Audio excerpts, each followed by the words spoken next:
तो लॉर्ड परमेश्वर के प्रिय लोगों, प्रभु आपको बड़ी आशीष दे। हम जीवन में सफल होना चाहते हैं। हर कोई व्यक्ति सफल होना चाहता है, वो क्रिश्चियन हो, नॉन क्रिश्चियन हो। नॉन क्रिश्चियन व्यक्ति जो होता है, गैर मसीह व्यक्ति जो होता है, वो अपने तरीके से सफलता प्राप्त करने की कोशिश करता है।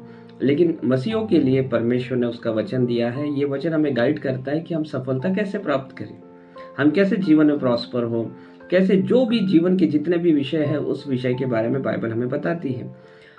और अगर आप सफल होना चाहते हैं इस दुनिया में, जिस भी विषय में या जिस भी एरिया में आप सफल होना चाहते हैं, तो परमेश्वर का वचन बताता है भजन संहिता पहले अध्याय में कि क्या ही धन्य है वह पुरुष जो दुष्टों की युक्ति पर नहीं चलता और न पापियों के मार्ग में खड़ा होता है और न ठट्ठा करने वालों की मंडली में बैठता है।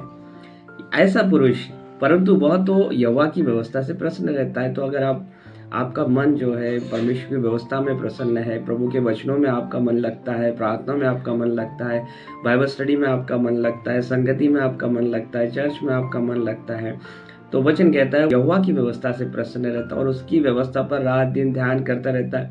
तो हम कोशिश करते हैं रात और दिन की परमेश्वर का वचन हमसे ना टूटे, परमेश्वर के वचन का पालन हमारे जीवन से हो। तो ये व्यक्ति जो ये चीज़ें करता रहता है, मसीह व्यक्ति वचनों में रात दिन ध्यान करता है, वचनों से ही अपने जीवन को चलाने की कोशिश करता है, तो वो व्यक्ति उस वृक्ष के समान है जो बहती नालियों के किनारे लगाया गया है, जो अपनी ऋतु में फलता है। तो ये व्यक्ति जो है उस पेड़ के मानीन है जो बहती नाली के किनारे लगा है, वो अपनी ऋतु में फलता है, वो फलों को उत्पन्न करता है, उसके जीवन से कुछ अच्छा बेहतर बाहर आता है और जिस भी विषय उसके जीवन में होते हैं वहाँ पे वो प्रॉस्पर होता है, वो आगे सफल होता है, वो फलों को लाता है।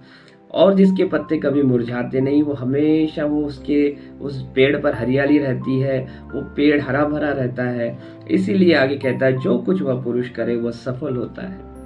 इतनी बातें हमने कर लिया, प्रभु की उपस्थिति में रहे, ये है हमारे लिए सफलता का रहस्य। दुनिया सफलता का रहस्य ढूंढ रही है, हम मसीह प्रॉस्पर होने का मतलब ये नहीं कि हम बहुत बड़े रिच हो गए, बहुत अमीर हो गए और बहुत बड़ा हमारा नाम हो गया। नहीं, हम सफल होना चाहते हैं हमारे क्षेत्रों में, जिस भी क्षेत्र में आप काम करते हैं हम सफल होना चाहते हैं। हर कोई व्यक्ति सफल होना चाहते। मसीहों के लिए सफलता का राज है कि परमेश्वर के वचन में आपका मन हो, परमेश्वर की उपस्थिति में आपका मन है, प्रार्थना में आपका मन हो, बाइबल स्टडी में आपका मन है। और ये चीज़ें जब हम निरंतर करते जाते हैं, पवित्र आत्मा हमें अगुवाई करता है और हम अपने क्षेत्रों में सफल होते हैं।